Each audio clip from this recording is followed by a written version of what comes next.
Today I'm going to be talking about verse 4 of Āṉma-Viddai, the Song on the Science of Self. For those who haven't been here for any of the previous ones, this is a song that Bhagavan wrote at the request of Murugaṇa. That is, Murugaṇa wrote this is a style of song called Kirtanam, which has a Pallavi refrain, Anupallavi sub-refrain, and then some Charanam, which are verses. Murugaṇa wrote the refrain, which is repeated after every verse, and also the sub-refrain. In the refrain he said, aiyē ati sulapum, Āṉma-Viddai aiyē ati sulapum. That means extremely easy, Atma-vichara, extremely easy. Āṉma-Viddai is a Tamil form of the Sanskrit term Atma-vichara, which vidya can mean knowledge, it can also mean science. So we can interpret Atma-vichara to mean self-knowledge or the science of self. Or we can take it more broadly as the science of self-knowledge. So what Murugaṇa is saying in this Pallavi is that the science of self-knowledge, that is knowing oneself, is extremely easy. And then he also wrote the sub-refrain in which he said, Noya tamaku ulankai amala kani poyai oria mikku meyai uladu Āṉma. That means oneself is so very real, in the sense of so very clear, even for those who are simple-minded, that in comparison, an amalaka fruit on the palm recedes as unreal. That is, there's an expression in Tamil, ulankai nelikani. That means the nelikani is a Tamil word for the amalaka. Amalaka is a small fruit. Ulankai nelikani means like a amla fruit on the hand. That means it's a way of expressing that something is very, very clear, very obvious. But Murugaṇa is saying here, even that is unreal in comparison to oneself. But our own existence, our own self, is so very clear to us. Therefore, knowing oneself is extremely easy. So Murugaṇa wrote this, and then he asked Bhagavan to write the verses. So each verse Bhagavan wrote, leading to the conclusion that self-knowledge is very easy. And in this verse, Bhagavan says that very explicitly in the first sentence. In the first sentence he says, dikaṭṭaviṛa, jeṉmā emmārgum adinum, iṉbavam gamikkeļidu. kaṉmā dikaṭṭaviṛa means to untie the bonds beginning with karma, with action. jeṉmā dinaṭṭameṛa, that means to rise or be resurrected from the devastation beginning with birth. So for these two things, emmārgum adinum, iṉbavam gamikkeļidu. This path is more than any other path, more than whatever other path, this path is extremely easy. This path he's referring to the path of self-investigation that he spoke about in the earlier verses. When he says to untie the bonds beginning with karma, what ties us to karma is our identification with the body, speech and mind, which are the instruments of action. That is, all actions are done by body, speech and mind, but when we rise as ego, we always experience ourselves as if we were a body and mind, a person consisting of body and mind.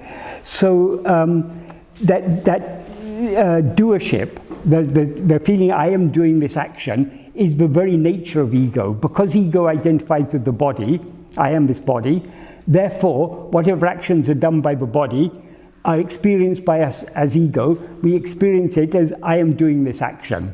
I am sitting, I am talking, and that applies to all actions of body, speech and mind. That is, I am sitting here, I'm talking, I'm thinking, all these, we experience these actions being done by us because we identify body, speech and mind as ourself.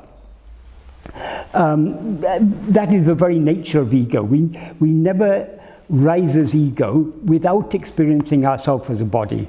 We can see that very clearly in dream. Whenever we dream, we always experience ourselves as in a dream we see so many people, we see ourselves as one of those people in the dream.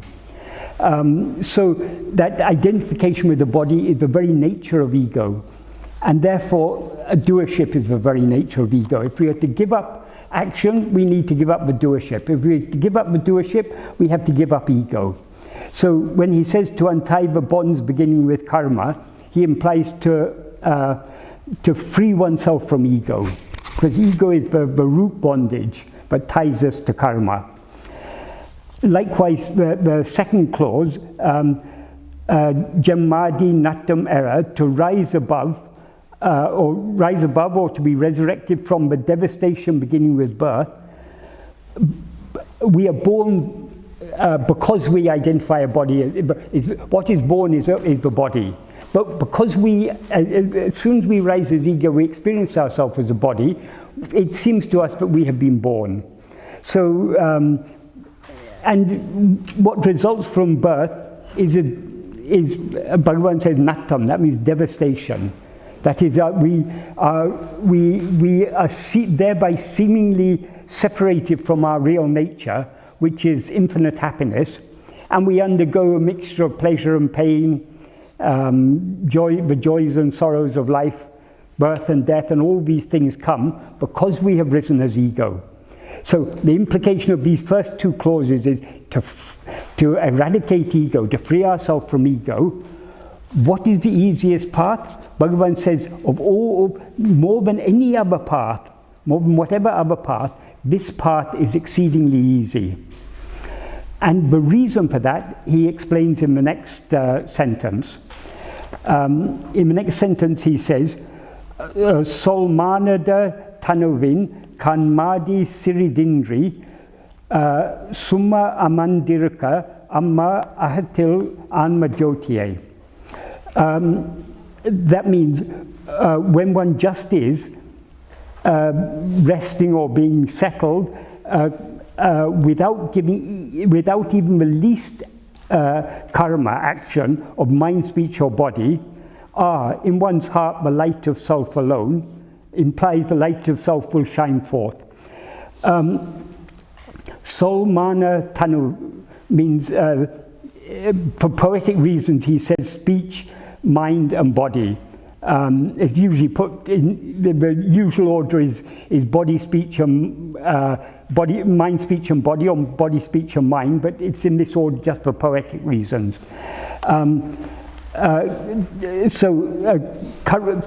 soṉmā ṉadadaṉuviṉ kaṉmā means action.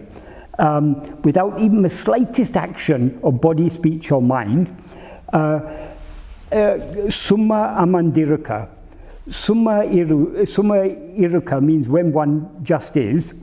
Amandu is an adverbial participle from the verb āṇma, which has various meanings, many of which are appropriate in this context. It can mean to abide, remain or be seated, to become still or tranquil, to rest, to repose, to settle, to be extinguished. That's also an appropriate meaning in this context, because it's when we remain just as we are without any action, ego is thereby extinguished. it can also mean to become established. So to be fixed in one, it can imply to be fixed in oneself or as oneself. But the basic meaning is resting or being settled. So when one just is, it also means being calm, being peaceful. So when one just is, resting calmly as pure self-awareness, that's my interpretation of it, because when we are not engaged in any action, when we just remain as we are as pure awareness, which is our real nature, without even the least action of body, speech and mind. How can we remain? How can we just be? How can we be? Just be means to be without any action. How is that possible? We are so caught up in doership. In Tamil Advaita philosophy, the highest teaching is considered to be soṉmā iru, which means just be. But how is it possible to just be? We always are, but in addition to being, we're also doing. How to refrain from doing, how to just be.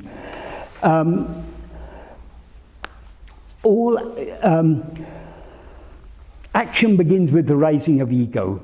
And ego rises by grasping, as Bhagavan says in verse 25 of Āṇma-Viddai, by grasping form. Ego, Bhagavan describes there as a formless phantom. But it comes into existence by grasping form. So form means anything other than itself. Ego has no form of its own, so it doesn't. It cannot exist. It cannot seem to exist independent of form. It has to grasp form. It has to identify itself first with a body, and then then once it's identified with the body, through the body it grasps all the other forms. That grasping here, because ego is a formless phantom, so it's not grasping with hands or it's grasping in its awareness. Ego is a form of awareness, but an awareness that is always aware of things other than itself. So only when we're aware of things other than ourselves, which is what Bhagavan means by grasping form, do we seem to be ego. In order to be aware of other things, our attention has to move away from ourselves towards other things. Not that those other things exist independently of ourselves, but other things are brought into semi-existence by turning our attention outwards, away from ourselves. So when our attention moves away from ourselves, that is the beginning of action. But when we attend to anything other than ourselves, that is thinking. And from thought comes speech, and from thought comes speech and actions of the body. So all action begins with turning our attention away from ourselves towards things other than ourselves. If, in order to just be without any action, therefore, we have to refrain from allowing our attention to move away from ourselves. To do that, we have to turn our attention back to ourselves. We have to, instead of clinging to forms, we have to try to cling to ourselves. In other words, we have to be self-attentive. By being self-attentive, we thereby refrain from allowing our attention to go out towards other things. So we refrain from engaging in action. We remain without the least action. Of course, so long as the body is alive, it will be, actions go on. The heart is beating, breath is going on. But when Bhagavan says without the least action, he means without identifying ourselves with these three instruments of action. Bhagavan, in our view, seemed to be a person with a body, a speech and a mind. He seemed to be doing actions. He seemed to be answering people's questions. He seemed to go for a walk every day, to help in the kitchen, cutting vegetables, making idlis and all these things. He engaged in so many actions of mind, speech and body in our view.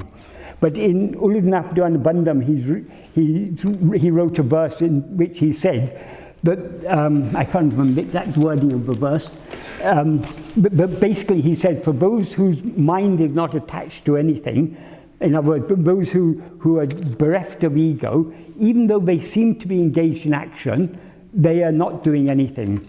I'll just see if I can remember the verse.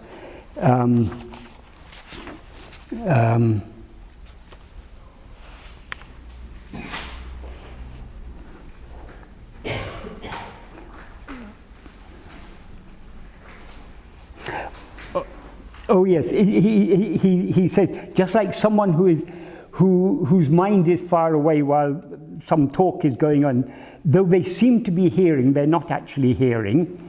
Those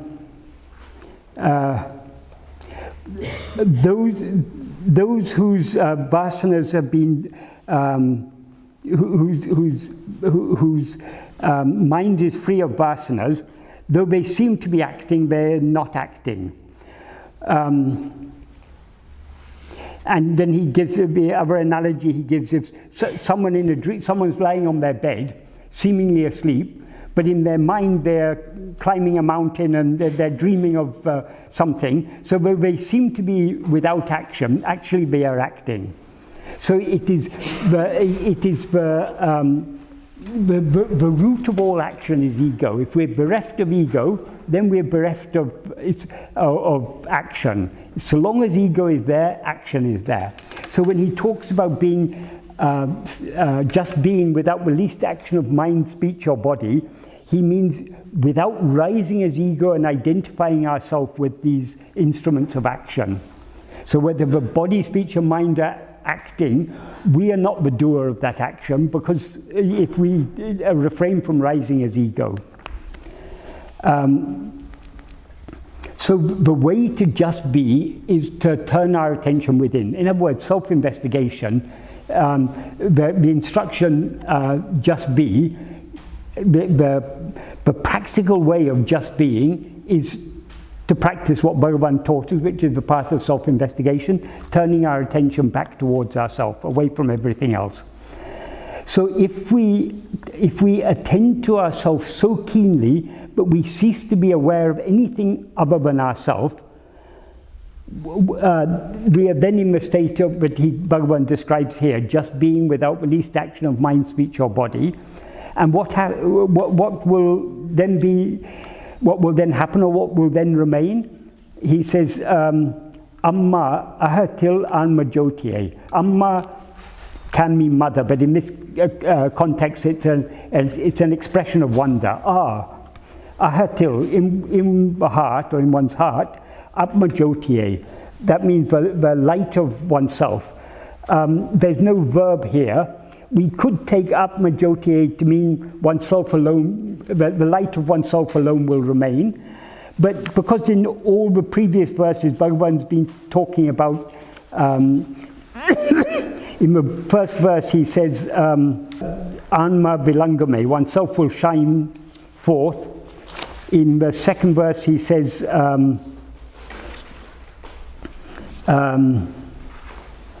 Tihurum Āṇma-viññāname, that also means self-knowledge, Atma-vichara, which means self-knowledge or pure self-awareness, will shine spontaneously. He says that there he will shine spontaneously as I am I. And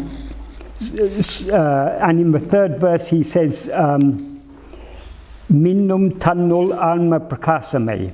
That means the shining of Atma-prakāsa means the shining of oneself, or the light of oneself, will flash forth like lightning. So since he hasn't given a verb here, we can take the verb to mean to be shining forth. So in all these verses he's referring to the same thing. So by just being as we are, without the least action of mind, speech or body, the Atma-jyoti, the light of oneself. In other words, the light is here an analogy for awareness. So pure, that means pure awareness, pure self-awareness will shine forth. The implication is when we remain without the least action of mind, speech or body, when we just are, then ego is dissolved, and what remains is that light of pure self-awareness. And then there's a series of 3 short sentences. The next sentence is nitāṉu bhūtiyē, which means the eternal experience. It implies this, the shining forth, the light of oneself, which shines forth. This is the eternal experience. That is, when ego is dissolved, it's not like our experience then is, because what remains when ego is dissolved is just pure awareness. Pure awareness is always as it is. It never undergoes any change. So for our real nature, which is pure awareness, the appearance or disappearance of ego makes no difference, because ego appears only in the view of ego, not in the view of pure awareness. So the shining forth of oneself is the eternal experience. It's not something that happens anew. It's something that is ever present. It's just, so long as we rise as ego and look outwards, we are not seeing, we seem to be unaware of what is ever present, which is that pure awareness. In fact, we're never for a moment not aware of it, but as ego, we're aware of it as something other than what it actually is. That is, our real nature is just pure awareness. That is pure awareness.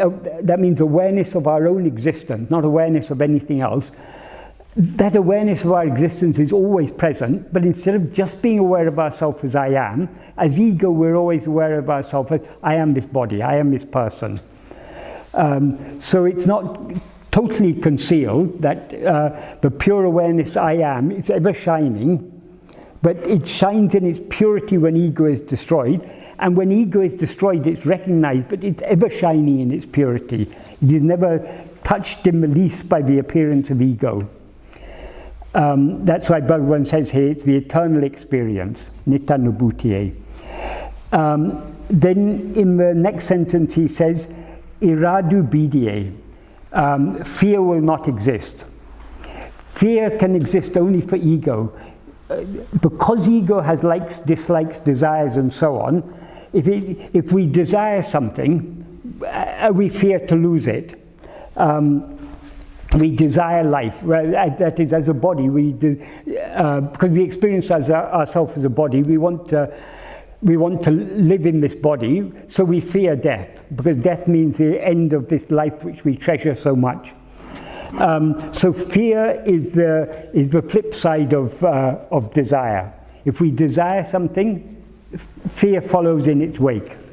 If we want to be free of fear, we have to be free of desire.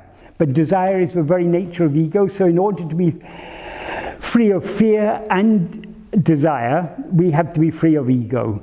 So in this eternal experience of pure awareness, there is no fear whatsoever. And by implication, no desire. Why is there no desire? That is answered by Bhagavan in the next sentence. Iṉbavam bhōdhiyē, that means the ocean of bliss alone. If we want to make a sentence of it, we can say the ocean of bliss alone will remain. But that is our real, every verse in this, all of the 5 verses, Bhagavan ends talking about iṉbavam. Iṉbavam or iṉbu is happiness, because according to Bhagavan, happiness is our real nature. There's no happiness in anything other than ourselves. Whatever happiness we seem to derive from other things is actually happiness. We seem to derive happiness from the things we desire when we achieve them, because the desire agitates our mind. When we achieve what we desire, temporarily the agitation of the mind is calmed down, therefore we experience a little bit of the happiness that is our real nature, which is ever shining in our heart. But Bhagavan here describes it's the ocean of happiness. That means that implies it is infinite, it has no limit. Our real nature is infinite happiness. So that alone will remain. And that's the verse, but every verse ends, when it's sung, it ends with the refrain, so which implies, therefore, extremely easy. Extremely easy is this is knowing oneself, Atma-vichara. I had said after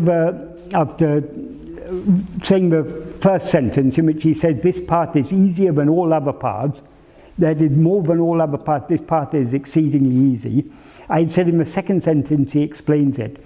In any other spiritual practice, involves some form of action of mind, speech, or body. It involves attending to something other than ourselves. And attending to anything other than ourselves is an action. So, which is easier, doing something or doing nothing? Obviously, doing something requires effort. To do nothing requires no effort. So, this is the easiest of all paths. But for most of us, it seems to be very difficult to attend only to ourselves and cease attending to anything else. Why does it seem difficult? It is because we are unwilling to let go of other things. We are unwilling to, that we have so much desire and attachments for things other than ourselves, but letting go of everything and just being as we are seems to us to be very difficult. But actually, it's the easiest thing. None of us find any difficulty falling asleep. When sleep overpowers us, we fall asleep without any effort.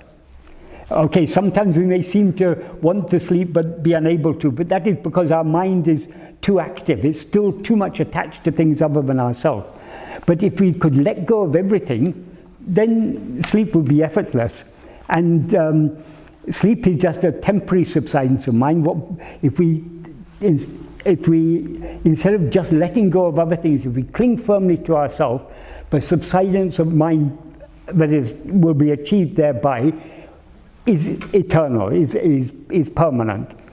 That's the difference between any state of manolaya, such as sleep, which is just a temporary dissolution of mind, and the permanent dissolution of mind, which is called manonasa, the annihilation of mind, or the eradication of ego.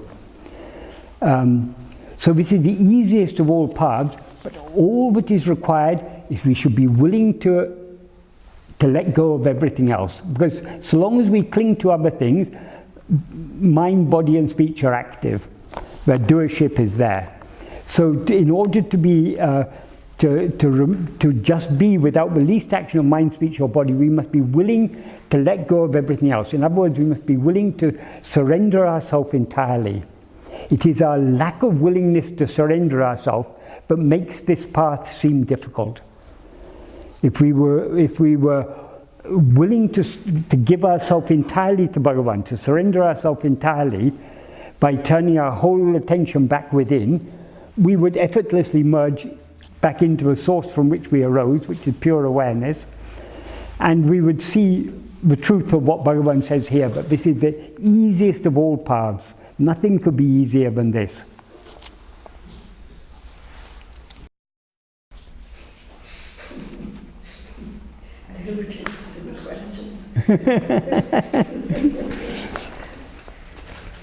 Well, if we understood this, we would have no questions. But none of us understood this, so our mind continues. We understand to a certain extent, but it's only by practice that we can really understand the meaning of Bhagavan's words. The more we put it into practice, the clearer the meaning of his words will become. So this doing nothing really means paying attention to the self, and that's the most difficult. Yes, but even when we say paying attention, that is what you say is true, but the words are potentially misleading, because paying attention sounds like there's a paying of attention. More than saying paying attention, being attentive, because it's not a state of doing, it's a state of being. So just being attentive. It's holding the attention. What? Holding the attention. Yes, holding the attention. Yes, yeah. Now that's not easy, mate. That's not easy. It is very easy if we're willing to let go of everything else. It seems difficult because we're not willing to let go of everything else. I think I get something of what's being said here. That that just being is not the result of an action, but perhaps is something when action ceases. But what I don't understand is how Atma-vichara brings that about. Okay. Because if I may, to look at something, to look at the self, is a doing, isn't it? And a duality with an object and a subject. No. If the self were an object, if the self were a thing, yes, what you say would be correct. But it's the term the self is a very misleading term, because as soon as we talk about the self, we're talking about a thing. There is no self other than oneself. That is, the word self refers to a thing whose self it is. For example, this chair and itself are not two different things. The chair is itself. I am myself. You are yourself. Everything is itself. So self is not a separate thing. So when we're talking about attending to ourself, it is just what it is attending to oneself. It's not attending to anything other than oneself. So it is to know anything other than ourselves, we are the subject, the perceiver. The thing that we know is the object, the thing perceived, the thing known. There you have the subject-object duality. This subject-object duality ceases only in the case of attention to oneself, because there it is the subject attending to itself. There is no object there. But the phrase implies an attention coming out of myself, turning around and looking. Right. Well, this is what I was saying to Mary. When we talk about language is limited, because language is, as Bhagavan said, language is designed for talking about duality. When we're talking about non-duality, the only adequate language, as Bhagavan said, is silence. Words fail. But so we are using the language of duality to talk about non-duality. So we have to see beyond the word. We have to see behind words. We have to see what the words are pointing at. So rather than saying paying attention to oneself, because paying attention, you can pay attention to other things. I can pay attention to the chair, to that yellow coat, to this picture of Bhagavan, to the grapes. You can pay it, but to oneself, though we metaphorically we can talk about paying attention to oneself, it's not actually a matter of paying attention. It is a matter of being attentive. No, we are always aware of ourselves. There is never a moment when we are not aware of ourselves. But generally self-awareness is in the background, because we are more interested in being aware of other things than being aware of ourselves. But even in order to be aware of anything else, we have to be aware of ourselves. So Bhagavan often said self-awareness is like the screen in a cinema. But it's present whether the pictures appear or they don't appear. So awareness of anything other than ourselves is like a picture. Whether that appears as in waking and dream, or disappears as in sleep, the background self-awareness is always there. So we're always aware of ourselves. But because in waking and dream, we are more interested in being aware of other things, we're attending to other things, we are neglecting the background self-awareness. So instead of being negligently self-aware, as we generally are in waking and dream, we're trying to be attentively self-aware. So we are letting our attention rest in its source, because we are the source of the attention. The attention is coming from us towards other things.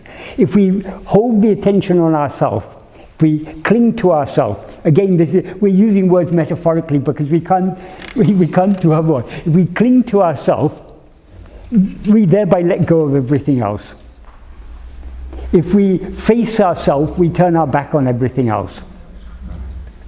So it is, but it's not, ourself can never be an object. It is we ourselves are being aware of ourselves. That's why it's called self-attentiveness. It's oneself attending to oneself, or being attentive to oneself. It becomes clearer the more we put it into practice. It must be an effort at first, at least. It is an effort up to the end, because so long as we have the least desire or attachment to anything, the least like or dislike, our attention, our likes and dislikes, our desires, attachments, hopes, fears, they're driving our attention away from ourselves. So the effort that is required is not the effort to do anything, but the effort to refrain from doing anything. Sadhuam used to say, the greatest power is peace. And he gave an analogy to illustrate that. If you build a dam, that dam is holding so much water. The water is kept calm and still. It's kept in a state of peace by the power of the dam. If the dam were to crack, all that power would be released and would flow out. So the dam remaining as it is, as an intact dam, in a state of stillness, that is the ultimate, that is the highest power. If it cracks and allows the water out, that is a lessening of its power. So Sadhuam said, the creation of this whole universe is due to a lack of power, not due to power. It's when power is released and allowed to go outwards, like the cracking of the dam. But remaining in the state of just being, without allowing the attention to go out, that is the supreme power. So Bhagavan wrote a verse about Shakti and Shanti. Shakti means power, Shanti means peace. Bhagavan said, what appears,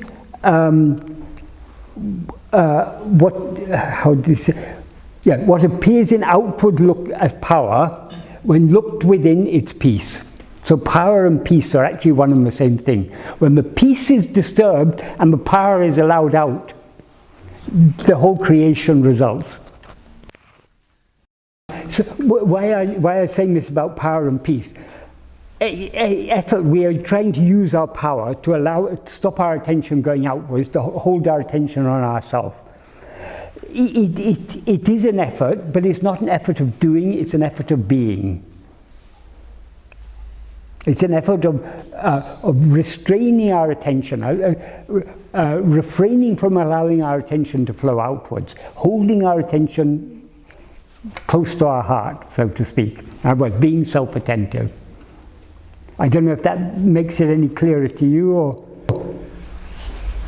Well, it just shows for me that I can hear the teachings, I can believe it, but the key for me is understanding Atma-vichara. Yes, but more there's only one way of learning how to do Atma-vichara. Like there's only one way to learn to ride a bicycle. The only thing is you have to get on a bicycle and fall over many times. It's exactly the same with Atma-vichara. That's why vichara means investigation. When you start an investigation, you don't know where your investigation is going to lead you. When you pursue the investigation, as you gather more information, the direction of your investigation becomes more and more well-focused. I mean, I'm talking now about external investigation. In internal investigation, exactly the same, except we're not gathering information. What we're gathering by this internal investigation, this self-investigation, is clarity. So the more we try to turn our attention within, the more the clarity that is ever in our heart shines through, and things become clearer and clearer. The true understanding of Bhagavan's teachings is the simplest understanding of all, because Bhagavan's teachings are extremely simple.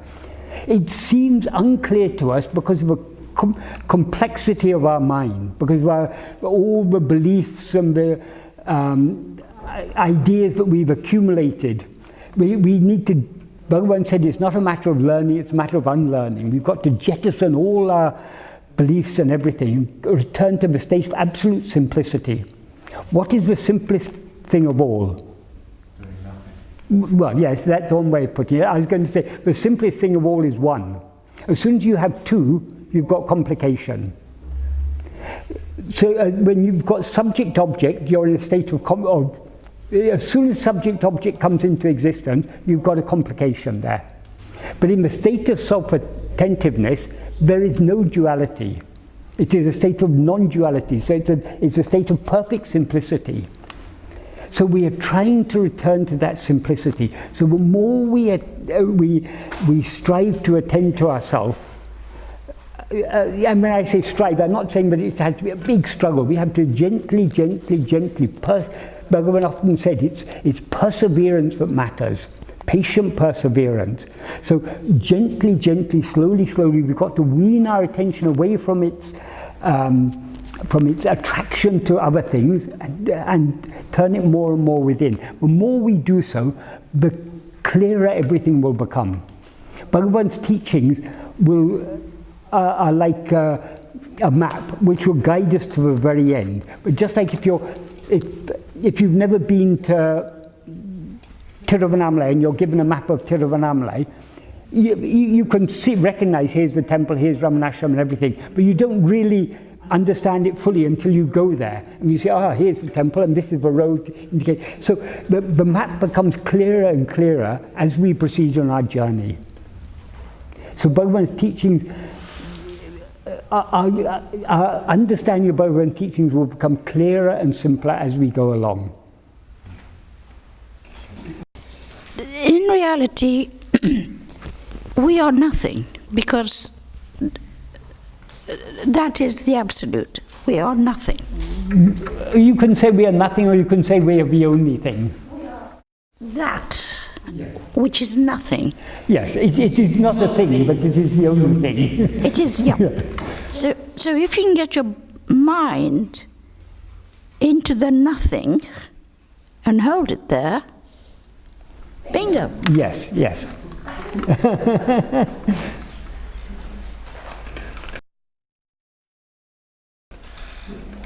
Right. So, is it the knowing of that self-attention? Attention is the means of knowing. We know something when we attend to it. Yeah. But knowing in this context means awareness, being aware. So we are always aware of ourselves, but because we are more interested in other things, we're overlooking the self-awareness. So we are trying to be aware of being aware, so to speak. So is it the knowing of that? Yeah, it's the knowing of that, yeah. So, is the purpose of consciousness or oneself to experience only, without any attachment? Yes. That is, awareness is our very nature. The problem now is we are aware of things other than ourselves. These things other than ourselves don't actually exist. According to Bhagavan, this is just a dream. In a dream we see a whole world. We see so many people, we engage in action, we engage in conversations.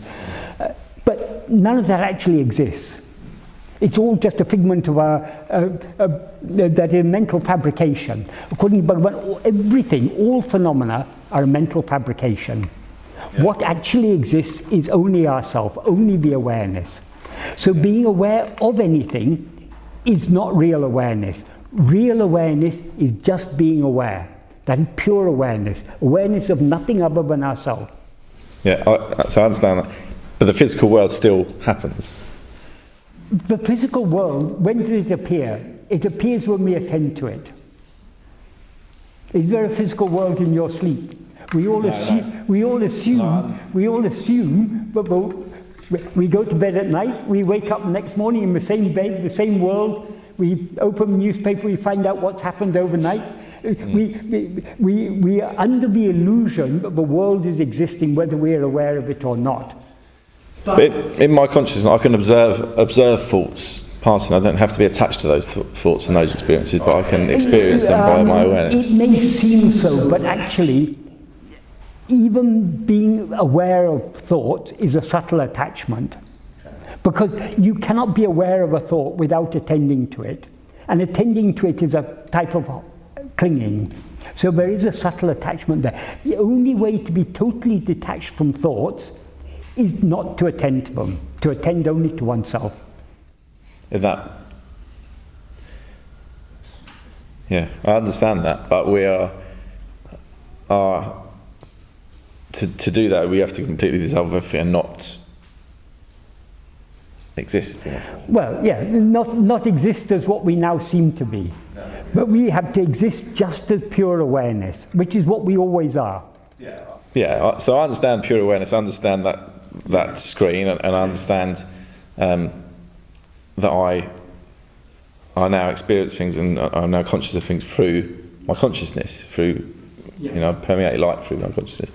I don't, and I also know when what I see as the ego mind comes in and tries to counter that. When the ego phenomena appear only when we rise as ego. In sleep we haven't risen as ego, we are just being as we are. In sleep is a state of pure awareness. As soon as we wake up in the morning or begin to dream, ego rises and projects a body. Through the body it projects a dream. It projects the dream world. So all that exists only when we see it.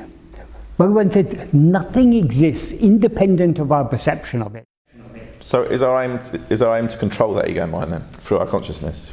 To permeate that light from our heart into our consciousness, through our consciousness, to control that, to keep that ego mind. Now we are ego. Now when we rise as ego in waking and dream, we are ego. The natural tendency of ego is to go outwards, to attend to things other than itself. It is driven by its desires and attachments. We are now trying to go against the nature of ego, because the nature of ego is to attend to other things. We are trying to attend to ourselves. But when I say we there is ego. So as ego, we are making a choice. As ego, we always have a choice. Either we attend to things other than ourselves, or we attend to ourselves. The nature of ego is to attend to other things, but we are trying to remold the ego back into self-attention. So that's the question I'm asking. So when we come from a place of pure love and pure joy, is that when the ego... Exactly, because love is about giving, not about taking. What is the greatest love is when you give yourself. If you are in love with a person, you want to give yourself to that person. You're not thinking about what you can get from that person. You're thinking what you can give. Purely giving. The greatest love is to give oneself. That is self-surrender. How can we surrender ourselves?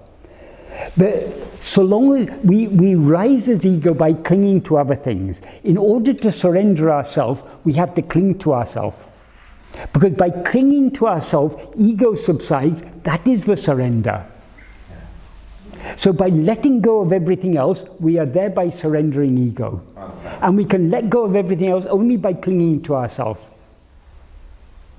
So Bhagavan's teachings are so perfect, so neat, everything ties together. It is, but I understand it, and I've experienced it. But the difficulty is if I've experienced in deep meditation when the ego does completely dissolve, but it seems to come back again. And so when it's merged, when it's completely merged, and it seems to... Because of our desires and attachments, we keep on rising as ego. But slowly, the more we turn within, the more our desires and attachments grow weaker, and our love for just being as we are, that increases. Yes, that's yeah. This is the path of pure love, the path of Bhagavan. The ultimate love is to give oneself. This is the path of giving oneself. And when we get to that, all the teachings and the learnings that we take on the way, then they dissolve. We don't need them because we only need to know. Yeah, we are ultimately left with the import of the teaching, which is I am. Ourselves. We are the import of the teaching. So that is what all the teachings are pointing at, is only that. So all the teachings in words, Bhagavan said, it points only to silence. Silence is the ultimate teaching. Silence is our real nature. Right. Earlier you said something that resonated with me. Power and peace, which are two aspects, if I can call them aspects, of something that I can remember or trace back to my own experience that wasn't an experience. Power and peace in huge quantities. What I'm curious about is, and potentiality actually, but all combined. What I'm curious about, I don't really have any questions from true nature, but there are infinitely many from my mind, and I'm just curious about how does one remember a poor summary of that non-experience, and how am I able to ask a question from the mind but remember that there is power and peace at the core of... Right. I will answer this in a different way, which I hope will give a clue to answer the question you've asked. How do we remember that we were asleep? Ego is not there in sleep. But when we wake up, we remember I was asleep. How will we remember that? Because that is not a memory in the same sense that we remember our childhood or we remember what we did yesterday. It's though we talk of it as memory, it's not actually memory. It's not a function of the mind. But because our real nature is pure awareness, and that pure awareness exists as the background to everything.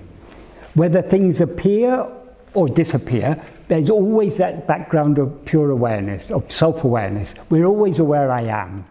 So even when we're asleep, in sleep we're not aware of anything, but we are aware I am. We are aware of our existence. When I say we're not aware of anything, we're not aware of anything other than ourselves. But we are aware that we exist. We are aware I am.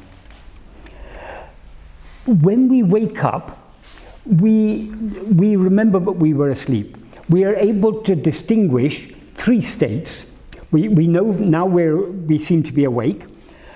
There were other states which similar to this state, which we call dream.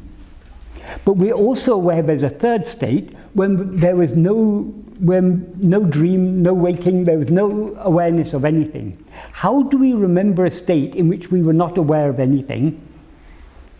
Because the awareness I am was there throughout. So because the awareness I am is here now, and because we are aware of the permanence of this I am, that we are aware of the continuity of I am. It's very difficult to put in words, but we're aware of that continuity. So we can remember having been in a state in which we were not aware of anything. When I say not aware of anything, we were not aware of any phenomena, but we were aware. Yeah, I see that because... So it's not really a memory, but it appears like a memory. There was the transition from sleep, deep sleep, to waking. My experience of that is, on waking, I recognized that I had been aware. And the transition was almost as though I hadn't been asleep. I just got out of the bed and went, hold on a minute, that was interesting. and it's the same experience from sleep that happened during a very brief practice while standing in the garden and everything. Just so absolutely, I feel that's so. There's a sense of it is a poor summary though. It doesn't fit. It doesn't feel. The words will never. The words cannot grasp it. The words are at best just indicating it. But this is also important from a practical point of view. That is, when for many people grasping what self-attentiveness is, it seems a very elusive idea to many people. How we can attend to ourselves? How can we attend to the subject rather than an object? It is by being attentively aware of that which is continuous. What is continuous? Ideally, when we are practicing self-investigation, what we are aiming for is to be aware of nothing other than what we were aware of in sleep. What we were aware of in sleep is only our own existence, only ourselves. Yeah. That is what we're aiming for. So it's not attending to an object. It's attending to the background of both subject and object. That background is self-awareness, pure self-awareness. And that is what is continuous. Everything else appears and disappears. That's the only thing that remains unchanged. Yeah, the mind wants to remember it in its full glory and cannot. Because it's only by clinging to objects, by clinging to things other than itself, that the mind exists. The mind has no real existence of its own. Ego is something that seems to exist so long as we're looking away from it. In other words, so long as we're looking away from ourselves, we seem to be ego. But if we look back at ourselves, where is this ego? Has anyone ever seen the ego? That's why Bhagavan calls it a formless phantom. It has no existence of its own, but it seems to exist so long as it's attending to other things. Yeah, it's very interesting to see it, to see the mind rise when you wake up from that non-changing background. So it does rise in a way where all of a sudden the world is there.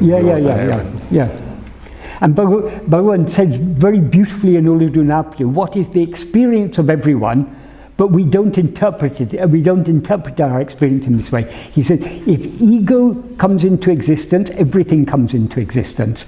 If ego doesn't exist, everything doesn't exist. Ego itself is everything.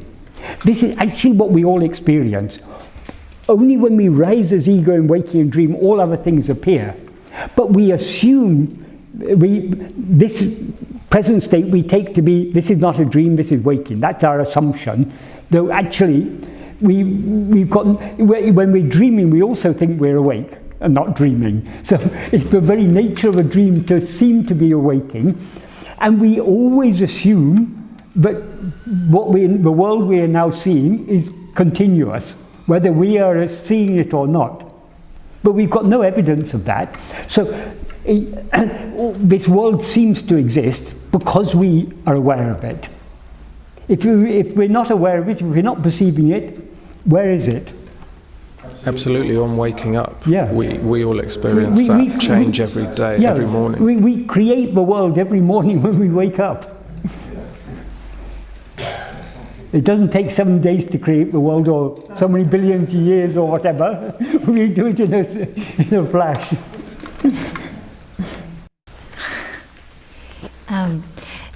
You've mentioned that we're self-aware, even if you're in deep sleep. I'll just come a bit closer so I can hear. Because you've mentioned we are self-aware, even we're in sleep, deep sleep. And it sort of made me curious are we self-aware of ourselves even after we die? Yes. And how can we prove that if that's the case? How can we talk about it? Even death is just a concept.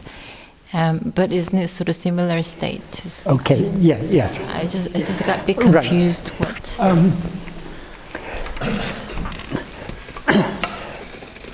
We can, ultimately, the only proof is knowing what we actually are.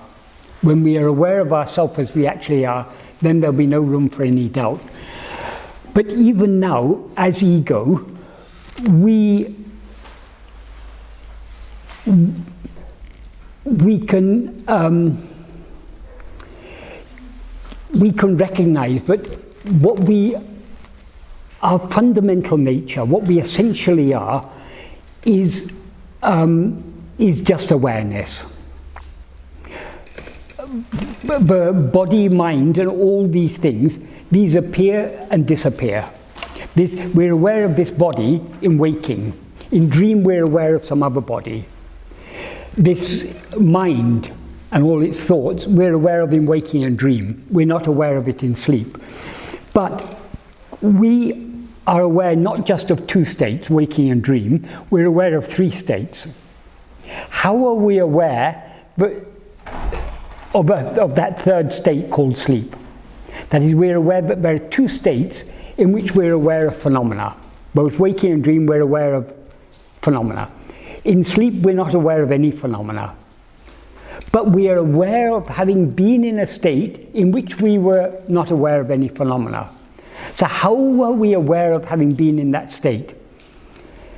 Many people say, oh, it's just inference. But it's not just inference. We clearly know the difference. We can clearly recognize the difference between deep sleep and dream.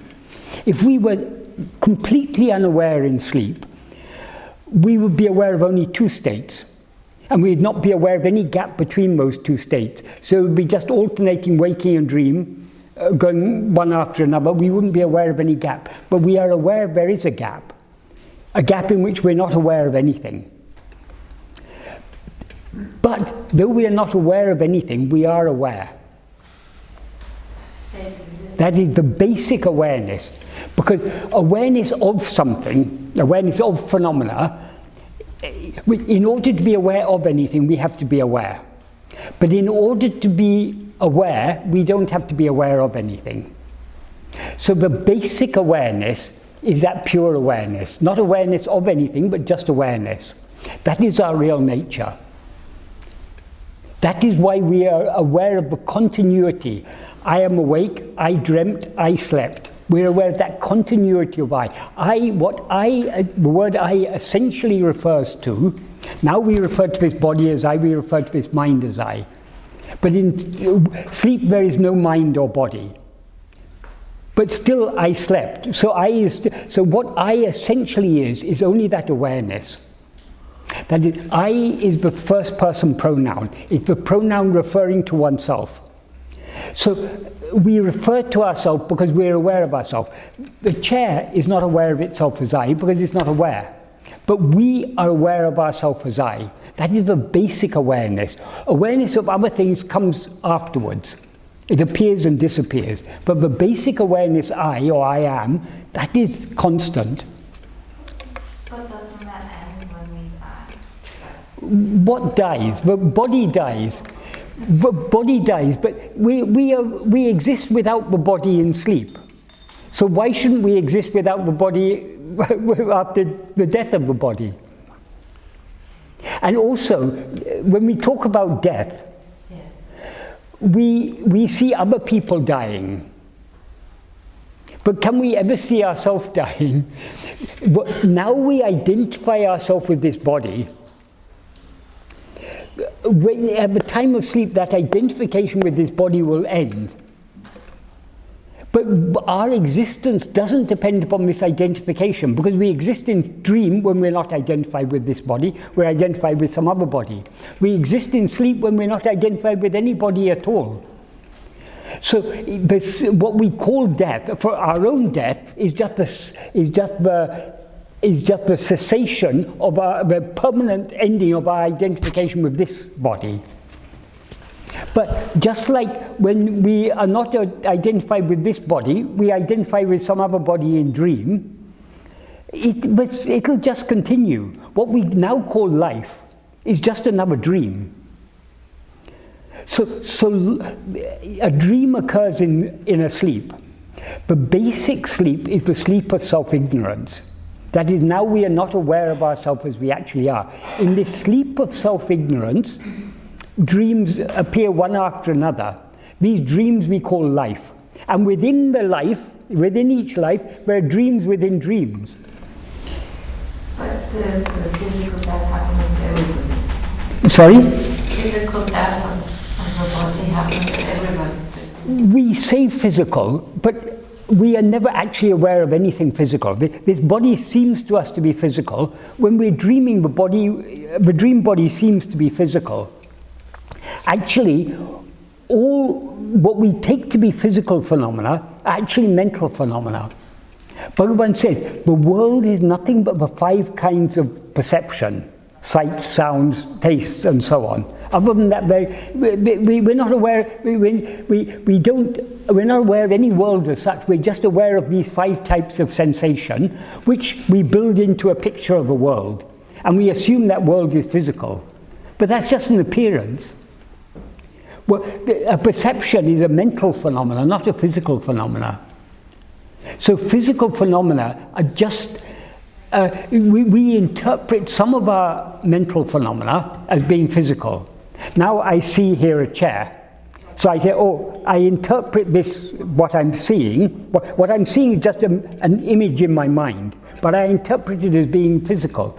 In exactly the same way in sleep, when I see chairs and tables and houses and things, they seem to me to be physical. But that's just interpreting. I'm interpreting the perception as being the perception of something out there that is physical. But actually all these perceptions are in my own mind. So you're saying there's no difference between images and actual? They all just what is actual is only awareness. This world is not actual. It seems to us to be actual, but all it is just a perception. If you remove sight, sounds, taste, smells, and tactile sensation, where is there any world? We are aware only of these 5 types of sensation. And we interpret these sensations as being a world that exists out there. That's just an interpretation. But how do we know that any world exists independent of our perception of it? In dream, the world seems to be existing there, out there, independent of our perception of it. When we wake up, we reckon, oh, it was only a figment of my own imagination, a mental fabrication. So how can we be sure that this isn't also likewise just a mental fabrication? So according to Bhagavan, nothing exists independent of our perception of it. Because we rise as ego, we project this dream, what we call this world. We call our life. So the death of this body is just the ending of a dream. We can attend other people's funeral. We can never attend our own funeral.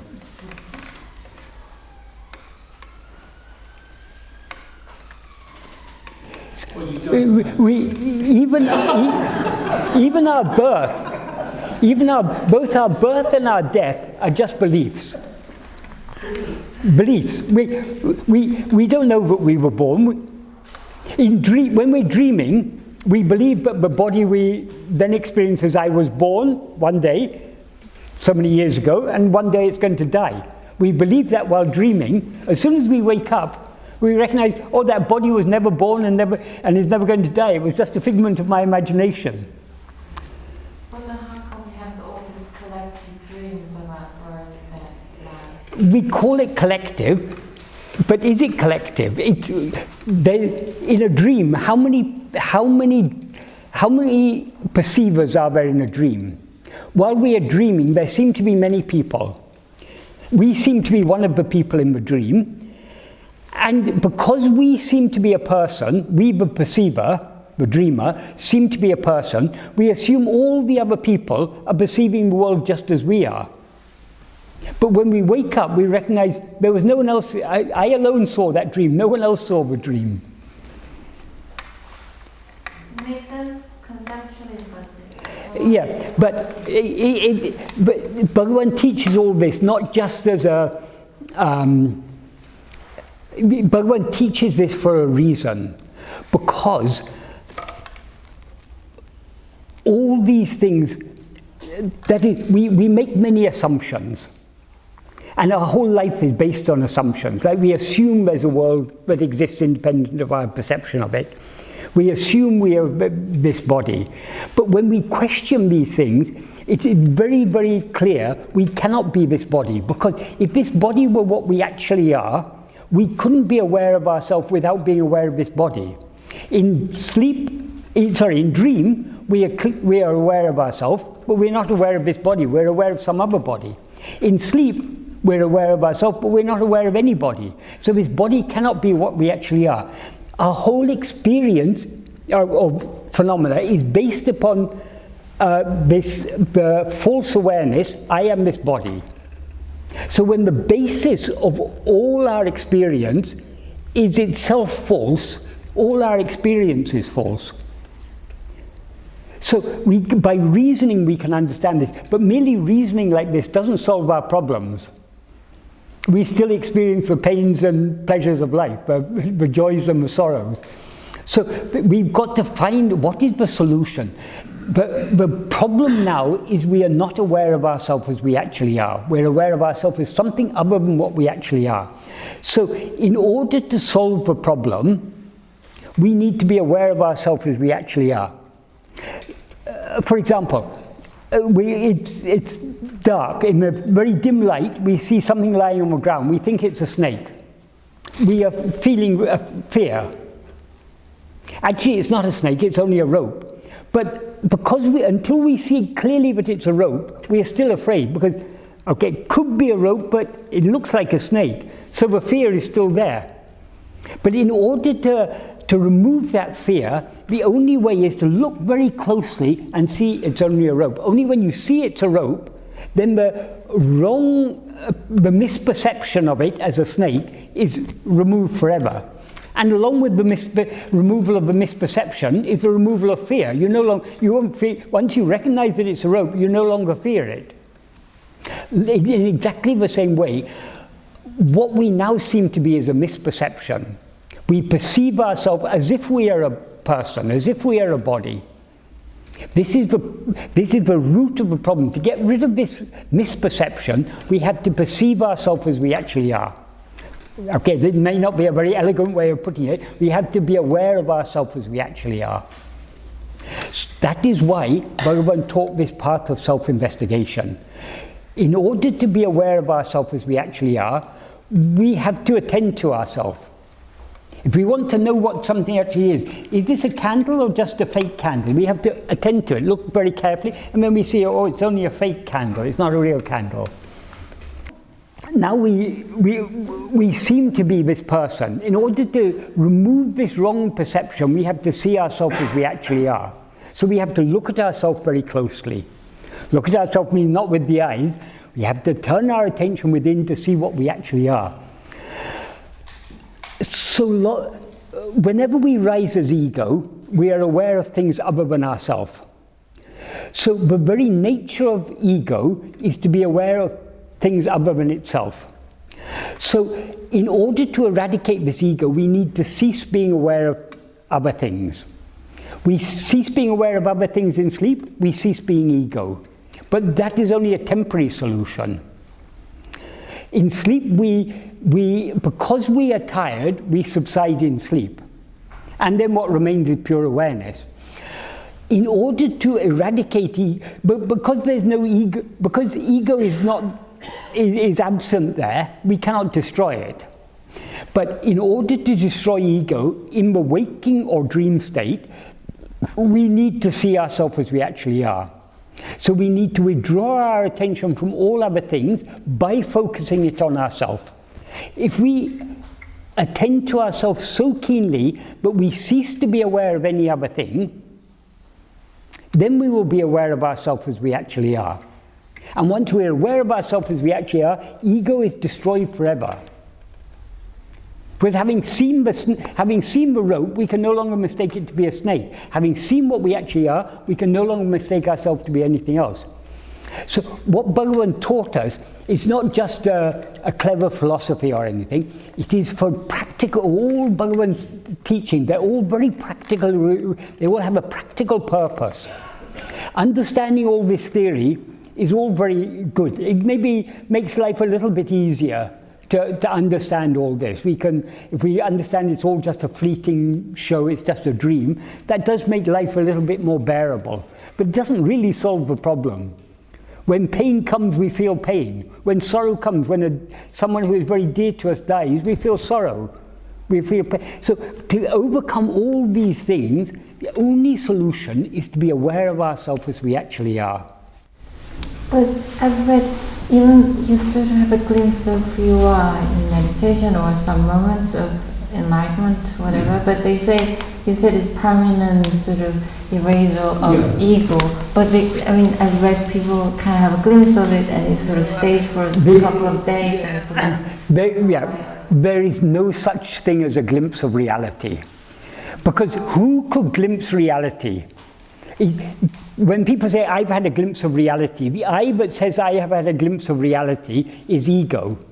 Ego can never see reality. But if ego for one moment sees reality, ego is finished.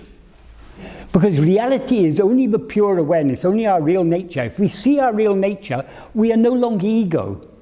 So there can be no such thing as a glimpse of reality. Okay, in meditation people may experience a great peace, a very sublime state and everything, and they interpret that as being a glimpse of reality. But so long as there's an ego to say, I glimpsed reality, then it's not reality. It's maybe a very sublime, very beautiful experience. But it's not reality. Reality is what is ever present. What doesn't appear and disappear, that is reality. That is the background to all this. That is our real nature. If we are aware of our real nature for one moment, that is the end of our story. So, if we don't exist, who's doing the search? Who's searching for this? Ego. Ego is searching. It is we as ego are searching. But the whole problem is for ego. Our real nature never needs to investigate itself because it's always aware of itself as it actually is. Though we say it's actually I, but for language purposes we say it. Only as ego we have a problem. So as ego we've got to solve the problem. So as ego we've got to find out what we actually are. So, for example, I was just using that example of the snake and the rope. But every analogy has its limitations. In that analogy, both the snake and the rope are things other than ourselves. So, of course, like any analogy, it's analogous only to a limited extent. But in this case, we are the problem and we are the solution. That is, we as ego are the problem, we as we really are the solution. So as ego, we have to turn our attention back to ourselves to see what we actually are.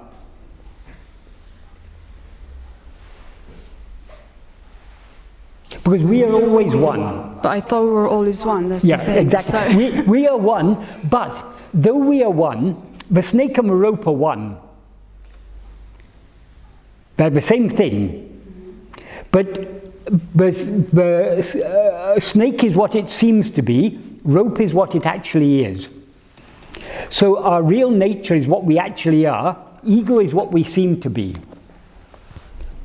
So it's only as this ego, this seeming... So we can say that even our real nature is searching for itself? No, our real nature doesn't need to search for it, because our real nature is pure awareness. It's never aware of anything other than itself. It's only as ego that we're aware of all these other things. It's only as ego that I'm aware of myself as I am Michael, I am this body, I am this person. So the problem is for me as ego, not for pure awareness. Pure awareness is immutable, it never undergoes any change whatsoever, it's unaffected. Like Bhagavan said, it's like the screen. Bhagavan often said, the screen, you can project a picture of a fire, a raging fire, a forest fire on a screen. The screen isn't burnt. You can project a picture of a flood on the screen. The screen doesn't become wet. So just like the screen is unaffected by whatever pictures may appear on it or disappear, our real nature, pure awareness, is unaffected by anything. The whole problem is for ego. So as ego, we've got to find the solution. And the solution is knowing ourselves as we actually are, being aware of ourselves as we actually are. So all spiritual practice is only for ego. And it's as ego that we have to ultimately surrender ourselves. And we can surrender ourselves only by knowing ourselves as we actually are. So self-investigation and self-surrender, ultimately it's one and the same thing. Self-investigation is the means by which we surrender ourselves. But we can't surrender our real nature. We can only surrender ego. We can only surrender what we seem to be. We can never give up what we actually are.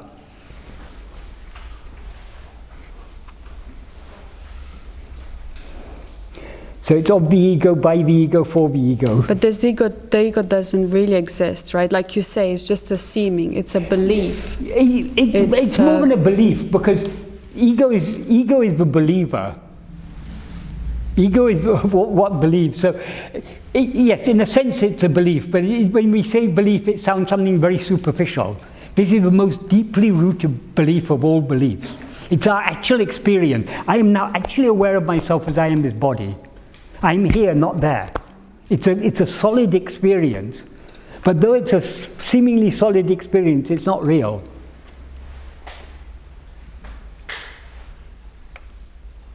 That is why it's ego that has the problem. It's ego that needs to find the solution. So as ego, we've got to investigate ourselves. Sure, ego doesn't actually exist. But so long as we're aware of anything other than ourselves, we seem to be ego. The second question was, we are here and we use self-reflection, so we are in this manifestation. Do we need to be under this manifestation to realize ourselves, or? No, we don't need this. This manifestation is the problem, actually. Well, it's not the root of the problem, but it's a symptom of the problem. It's only when we rise as ego that there's manifestation. In waking and dream, there's manifestation. In sleep, there's no manifestation. In sleep, we are happy. In waking and dream, a mixture of happiness and unhappiness. Bhagavan says in the 14th paragraph of Nana, Who Am I? Bhagavan says,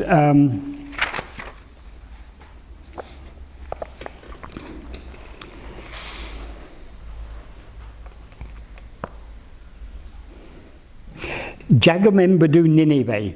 What is called the world is only thought.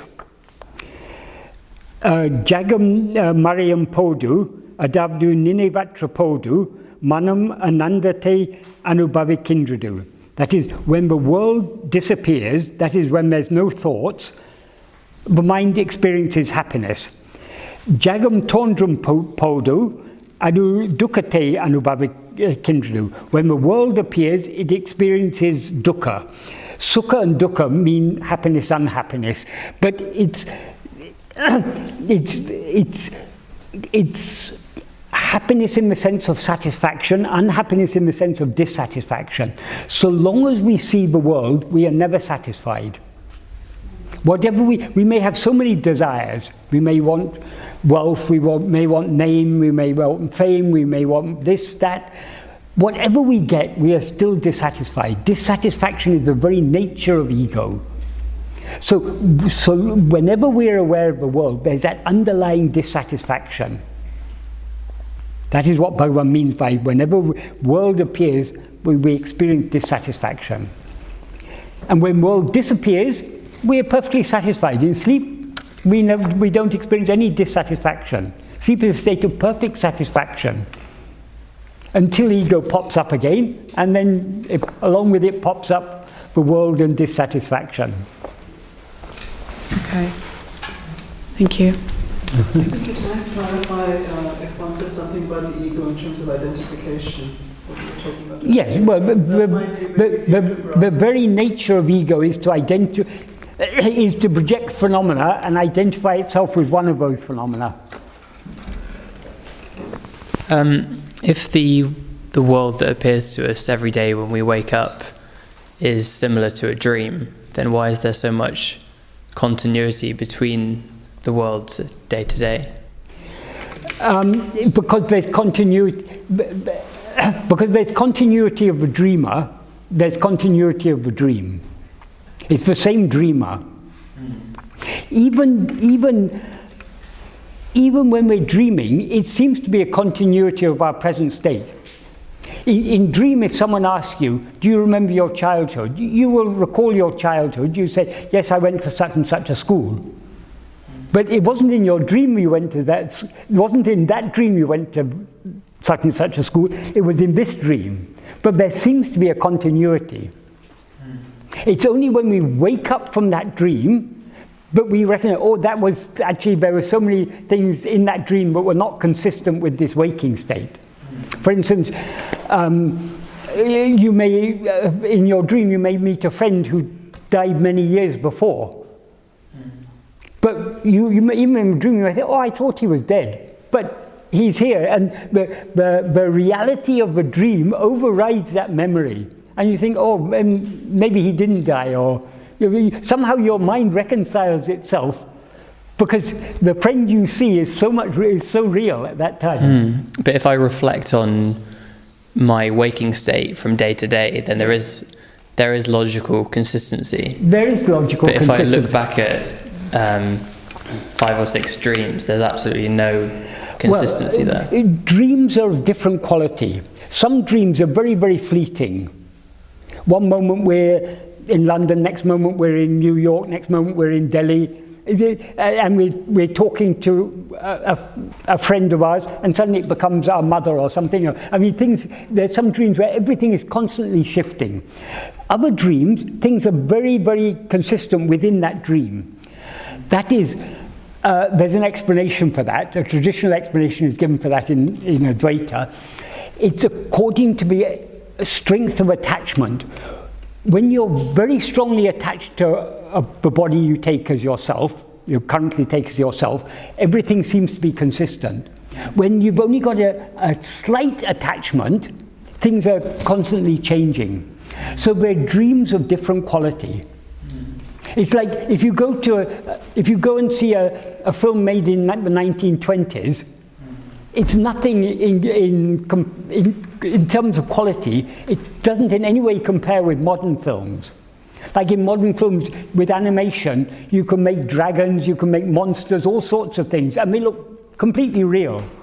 Whereas in those days they had to make do with model, so there were poor quality films and good quality films, but they're all films. So this dream, this present dream, is like a good quality film. Because we are so strongly attached to this body, there seems to be a continuity. But the dreams that occur at night also seem to be, when I think about them, they're all using material from my waking life. So, because it's the same dreamer. Yeah, but if I go into a new place in the world, then I'm suddenly presented with completely new information, which is unlike if I'm asleep. Yes, but okay, I'll take a step back. What you say about continuity, even this continuity is seeming. Now you have memories of yesterday, of 10 years before, 20 years before. When you were a child, you have memories. How can you be sure, even in dream you have similar memories, but how can you be sure that you actually experience what you now remember? The memory is there now. We are aware of what we're experiencing now. But how can you be sure that that you didn't suddenly, when you woke up this morning, you woke up with all these memories, but there was never any previous dream? We can't be sure, can we? No. So even the continuity is based on memory, which is itself unreliable.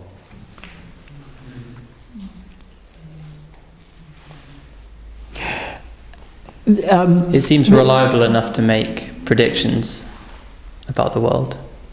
It seems to be, but it's all seeming. The creationists, the people who believe that the world was created in 7 days, some 4,000 years before, or whenever they calculate, they explain away fossils by saying that in order to test our faith in the Bible, God created those fossils to make it seem that the world existed for longer, but actually it was created only 4,000 years ago. Bertrand Russell, in answer to that, he said, the world, how can you be sure the world wasn't created 5 minutes before, along with, I mean, you were created along with all your memories. So all these things, we have certain perceptions, we have certain memories, we interpret them in certain ways. But it's all interpretation. We can't be sure what interpretation is correct.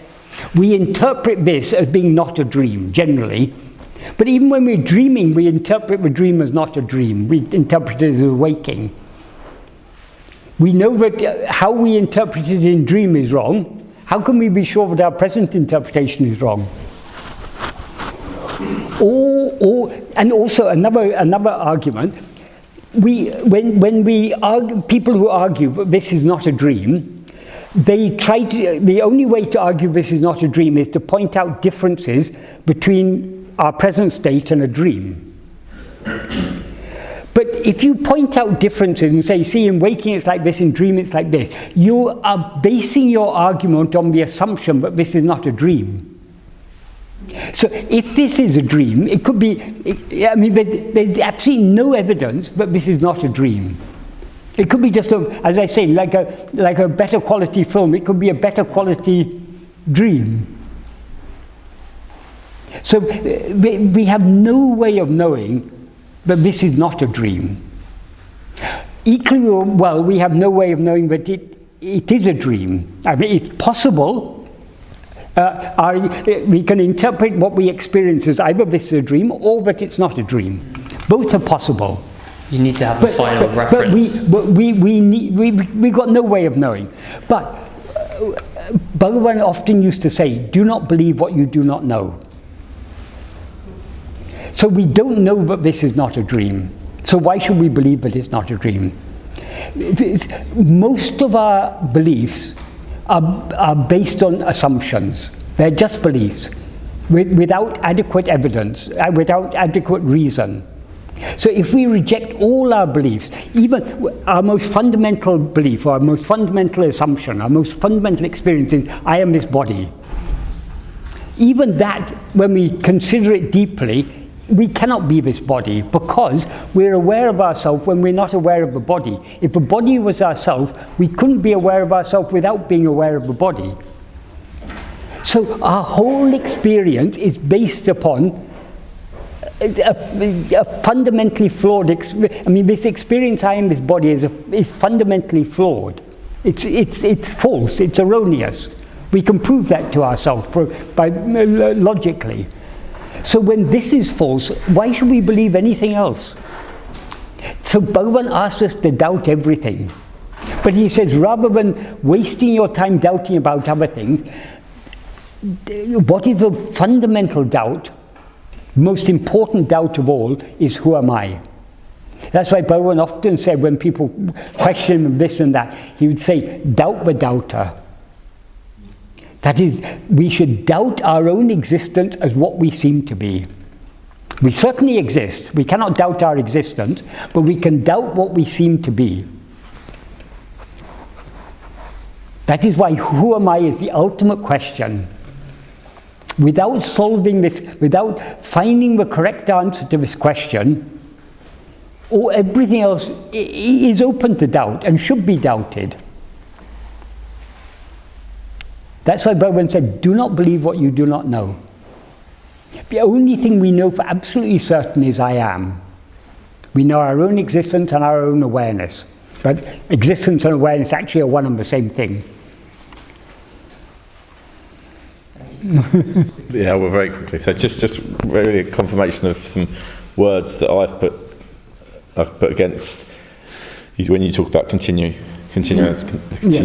So our awareness it's the same whether I'm 6 or 106.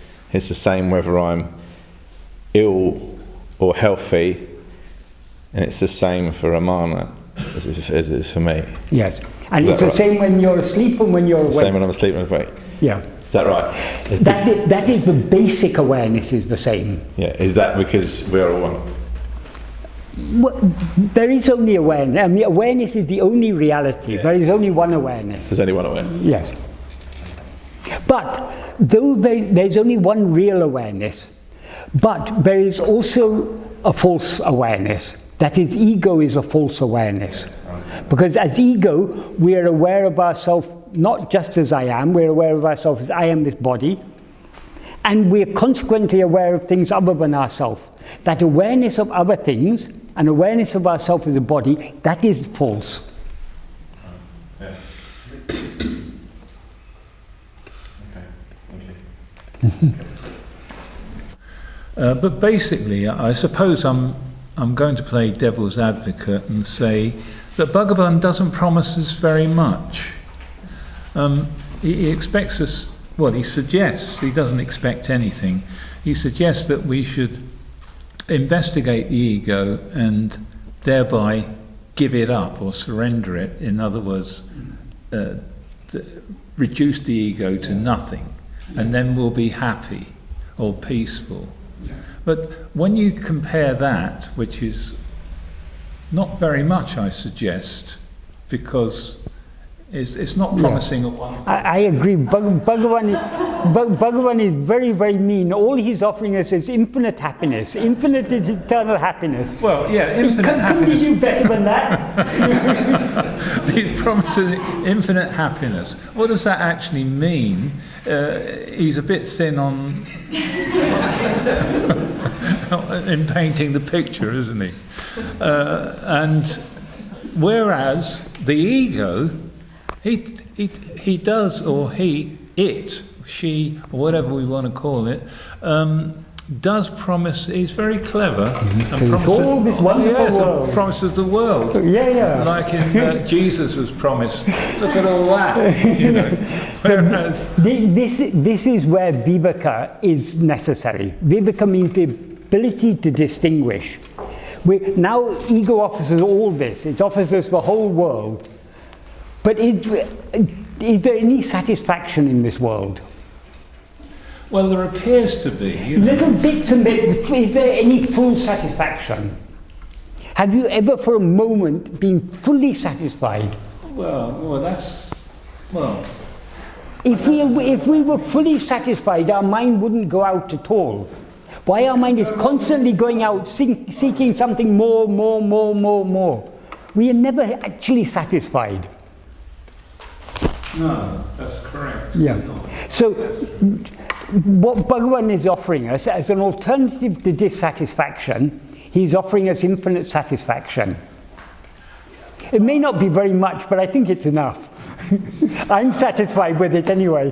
Yeah, but you know, it's a bit of a pig, you know, we don't know what it is. It's a bit of a pig in hope, you know, it's like you're buying a sack of the unknown. And okay. You're hoping it's going to be wonderful. When people question Bhagavan in a similar way, but in a putting it in a different way, Bhagavan said, people's reluctance to surrender ego is a bit like a person who has a quarter paisa, a tiny coin, and that's all the wealth they have, and they're offered all the wealth in the world, but they have to give up their quarter paisa. Bhagavan said, someone who's unwilling to give a quarter paisa, like that person, we are unwilling to give this ego in return for infinite happiness. Well, when you put it like that. Yeah, well, I didn't put it like that, Bhagavan put it like that. Again, it's only an argument, isn't it? It's only it's an argument, but we have to argue with ourselves because. It's an IOU. But we do know from our experience that this world is fundamentally unsatisfactory. The state of ego is fundamentally unsatisfactory. If we haven't understood that, then go out and enjoy it. But sooner or later we'll come to a point where we recognize there's something fundamentally unsatisfactory about us, about embodied existence. When we crash out of Europe, then you'll see the difference. No, I actually do agree with Barry. I do think there is sort of like a leap of faith. It is unknown to us as we stand. And so yes, I agree that, you know, it does feel like a little price to pay, but it constantly does feel like we are in the unknown territory while doing practice as well. Well, it seems like that, but if we follow this path Bhagavan has shown us, the more we investigate ourselves and surrender ourselves, in other words, the more we turn within, the greater and greater the inner light will shine in the mind. That is, the mind will be purified, clarified. And the clearer the mind becomes, the more clearly we'll recognize the value of what Bhagavan is offering us. The value, it's not that the value is under debate. I'm not denying the value of it. It's sometimes you say it depends on faith.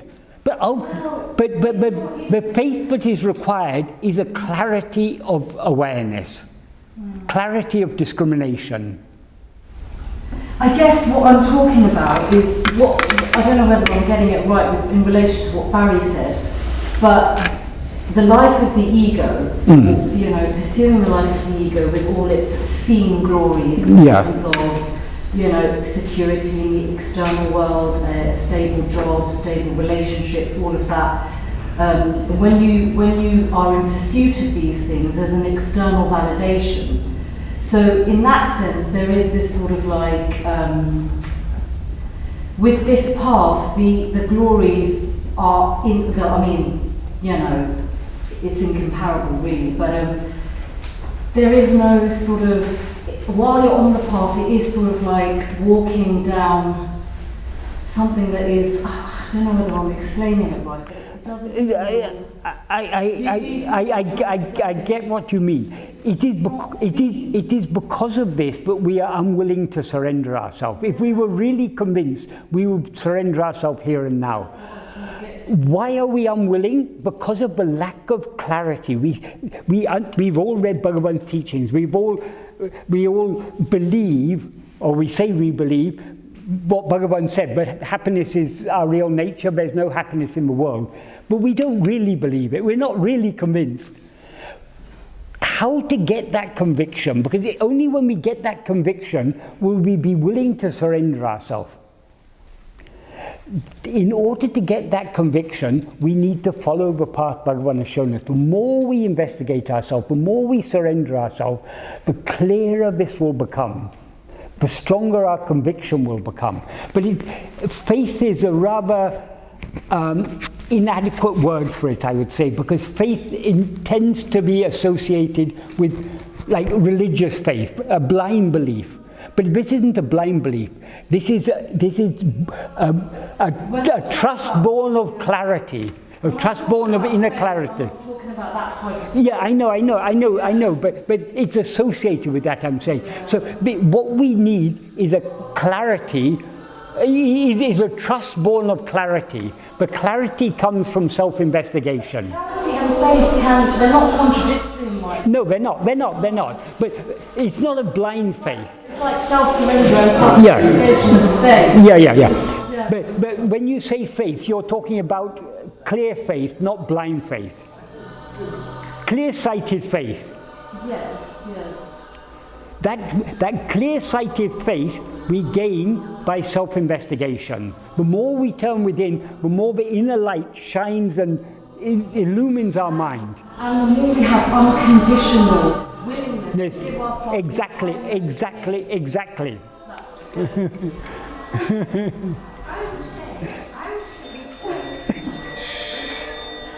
No, let her say.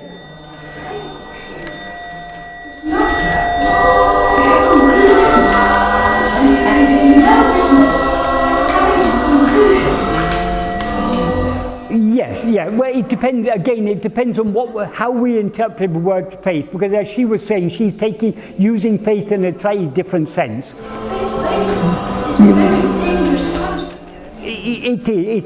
Yes, in one sense, but in the sense in which she's using it, she's talking about the clear-sighted faith, the faith born of clarity, not the faith born of blind belief. Yeah. Yes. But faith can also mean trust. Trust with what? No, you can put if. It's not a relinquish of doubt, fear. It's more about adding something. It's more about relinquishing. It's relinquishing everything. Yeah. Exactly.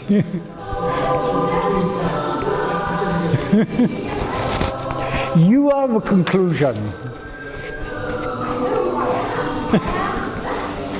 That is the conclusion.